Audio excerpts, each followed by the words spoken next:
చేస్తున్నావు? మా ఫ్రెండ్ ఇంటికి వెళ్ళొస్తున్నానమ్మా. అను దొరికిపోయినట్టే. ఏ ఫ్రెండ్ ఇంటికి? అదేనమ్మా, నా క్లాస్మేట్. ఎక్కడ వాళ్ళిల్లు? దర్గా దగ్గర. ఇంటికి వచ్చేటప్పుడు మధ్యలో ఎక్కడైనా ఆగావా? ఆగాను. ఎక్కడ ఆగావు? మధ్యలో ఒక ప్లేస్ లో ఐస్ క్రీమ్ పార్లర్ దగ్గర ఆగానమ్మా. ఐస్ క్రీమ్ చేతిలో ఉంటే చాలు, ఏదీ గమనించదు. మీ అమ్మ నిన్ను గమనించింది అన్న ధ్యానం కూడా లేకపోతే ఎలాగే? ఐస్ క్రీమ్ నువ్వు ఒక్కదానివే తిన్నావా? నీతో పాటు ఇంకెవరైనా తిన్నారా? తిన్నారు. ఎవరు తిన్నారు? ఇంకొక అతను. అదే, ఆ ఇంకొక అతను ఎవరు? అతనా ఎవరో తెలిసిన వాళ్ళ ఇంటికి వెళ్తున్నాడంటమ్మా. అడ్రస్ తెలియక నన్ను అడిగాడు. అలాగే వాళ్ళ ఇంట్లో ఎవరో చిన్న పిల్లలు ఉన్నారనేసి ఐస్ క్రీమ్ తీసుకున్నారు. వాళ్ళతో పాటు నాకు ఒక ఐస్ క్రీమ్ కొన్నారు. అప్పటికి నేను అడిగాను, మీ ముక్కు మొహం నాకు తెలీదు, మిమ్మల్ని ఎప్పుడూ నేను చూడలేదు, పరిచయం లేకుండా ఐస్ క్రీమ్ ఎలా తీసుకుంటాను అన్నాను. నేను వద్దన్నందుకు పాపం తను చాలా ఫీల్ అయ్యాడమ్మా.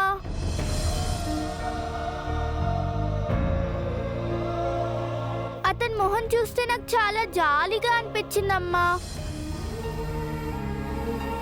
తీసుకోక తప్పలేదు.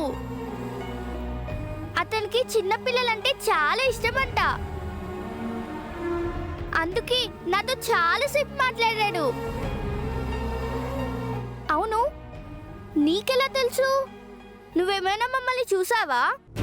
ఆహా, ఇది మామూలుది కాదు, భలే కవర్ చేసింది. చూశాను. చూసావా? చూసినప్పుడు దగ్గరకు వచ్చి మాట్లాడొచ్చు కదమ్మా. పాపం ఆయనకు అడ్రస్ తెలియక ఇబ్బంది పడ్డాడు. నేనేమో చిన్నపిల్లనాయే, నాకు సరిగ్గా అర్థం కాలేదు. నువ్వు మా దగ్గరకు వస్తే అతనికి సహాయం చేసినట్టు ఉండేది. అతనికి చెప్పి నీకు కూడా ఒక ఐస్ క్రీమ్ ఇప్పించేదాన్ని. ఇదిగో, అన్నయ్య కోసం కూడా ఒక ఎక్స్ట్రా ఐస్ క్రీమ్ తీసుకున్నాను. ఇది నువ్వు తిను. వద్దు. పర్లేదు, తీసుకో అమ్మా. ఇంట్లో ఏం కలపలేదు. అతను మంచివాడే. వద్దని చెప్తున్నానా? సరే అయితే అన్నయ్యకే ఇస్తాను.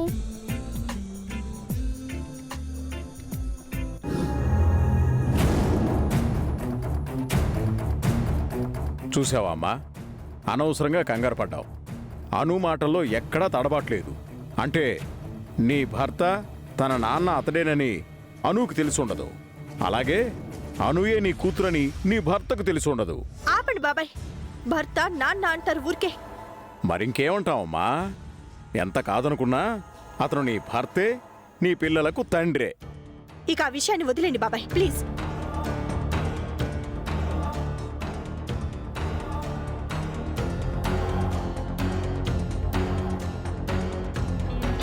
నిద్రతో పాటు మంచి కళ కూడా చెడగొట్టేశారు. ఇంకోసారి నిద్రన్నామంటే బుర్ర పగలగొడతాను. నిన్ను చూస్తే నాకు నిద్ర వస్తుంది. ఇది మరీ బాగుంది సార్. మీరు నిద్రపోరు, నా నిద్రపోనీరు. ఒక పని చేయండి, అలారం పెట్టుకోండి. నీ మీద అలారం మీద నాకు నమ్మకం లేదు. రేపు నా పిల్లల్ని చూసే అవకాశాన్ని నేను ఎట్టి పరిస్థితుల్లో మిస్ చేసుకోదలుచుకోలేదు. వెళ్ళో స్ట్రాంగ్ టీ తీసుకునిరా. సార్ వెళ్ళని చెప్పాను కదా.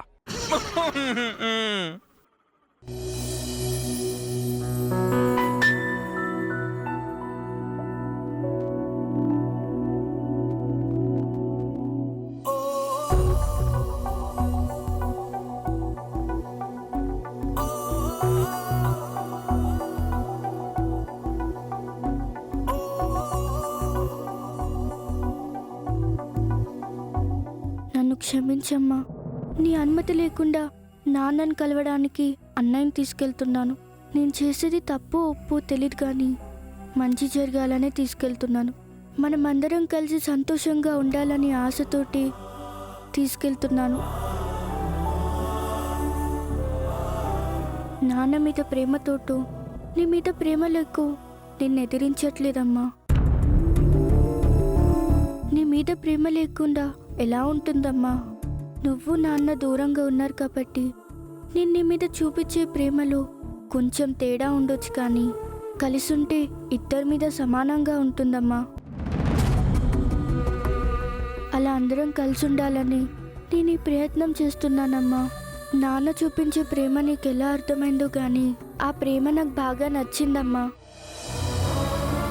మనమందరం కలిసి ఉండాలని నేను చేసే ఈ ప్రయత్నంలో తప్పుంటే క్షమించమ్మా. న్యాయం ఉందంటే ఆశీర్వదించమ్మా.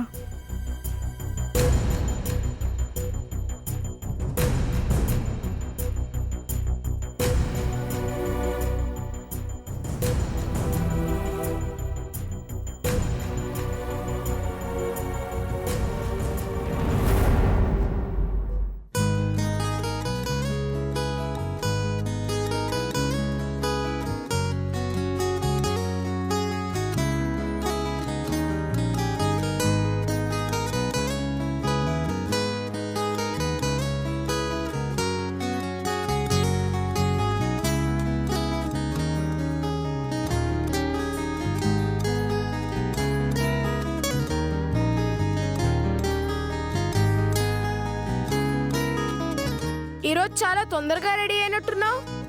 అవునన్నయ్య. నిన్ను చూస్తుంటే నాకు కొత్తగా అనిపిస్తున్నాను. తొందరగా లేవటం, స్నానం చేయటం అది సరిపోదన్నట్టు దేవుడికి దీపం పూలు పెట్టడం, దండం పెట్టుకోవడం ఏంటి ఈ మార్పు?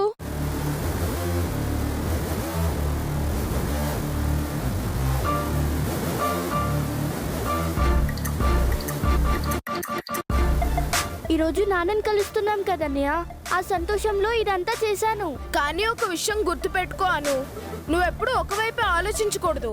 ఎలాగైనా నాన్నని అమ్మతో కలపాలని ప్రయత్నించొద్దు. ఎప్పటికైనా అమ్మ సంతోషమే మనకు కావాలి. ఇప్పుడు మనం వెళ్ళి నాన్నని కలిసేది ఎందుకంటే ఆయన మంచివారా చెడ్డవారా అని తెలుసుకోవడానికి మాత్రమే. అది మర్చిపోవద్దు. సరే, ముందు దేవుడికి దండం పెట్టుకో అన్నయ్య.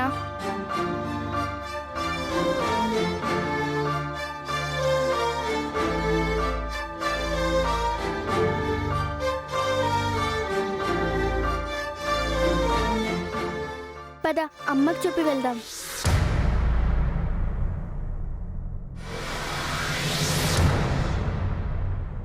ఎక్కడికి రా?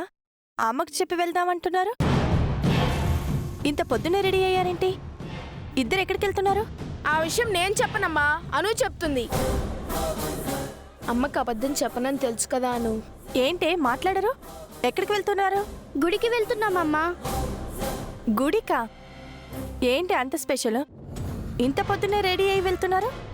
అవునమ్మా, ఈరోజు గుడికి రాముల వారు వస్తున్నారు. గుడికి రాముల వారు రావడం ఏంటి? గుడిని కొత్తగా కట్టారంటమ్మా. కొత్తగా రాముల వారి విగ్రహం వస్తుంది. ఆ విగ్రహాన్ని ప్రతిష్ఠిస్తారంట. అదేంటి, సీతారాముల్ని కలిపి ప్రతిష్ఠ చేస్తారు కదా, అలాంటిది రాముడి విగ్రహాన్ని ఒక్కదాన్నే ప్రతిష్ఠించడం ఏంటి? నేనెక్కడా వినలేదే. సీతమ్మ వారు రావడానికి ఇంకొంచెం టైం పడుతుందంటమ్మా. అందుకే ముందు రాముల వారు వస్తున్నారు. ఆ రాముల వారిని అన్నయ్యకి పరిచయం చేద్దామని తీసుకెళ్తున్నాను. పరిచయం చేయడం ఏంటి? చూపించాలి కదా. అది చూపించాలనుకుంటున్నానమ్మా. నాకు కూడా ముందు చెప్తే బాగుండేది కదే. రాముల వారిని చూడ్డానికి రెడీ అయి ఉండేదాన్ని. అయినా ఇప్పుడు మాత్రం ఏమైంది? వచ్చేది నాకు ఇష్టమైన రాముల వారు అంటున్నారు కదా. 5 నిమిషాల్లో రెడీ అయి వచ్చేస్తాను. కలిసి వెళ్దాం. రాముల వారు ఒక్కరే వచ్చినప్పుడు నువ్వెందుకమ్మా? సీతమ్మ వారు వచ్చాక నువ్వు వద్దు గాని. ముందు అన్నయ్యని తీసుకెళ్లి చూపిస్తాను. నువ్వేం చెప్తున్నావో నాకేం అర్థం కావడం లేదు. సీతమ్మ వారు తర్వాత రావడం ఏంటి? నాకు ఒక మాట ఇవ్వాలి. మాట ఇవ్వాలా? దేని గురించి అన్నయ్య? నువ్వు ముందు ఒట్టేయి, ఆ తర్వాత చెప్తాను. ఇప్పుడు మనం కలవబోయే నాన్న మీద ఒట్టు వేయి. నాకు నాన్నెవరో తెలియాలి గాని మనం ఆయన పిల్లలమని తెలియకూడదు.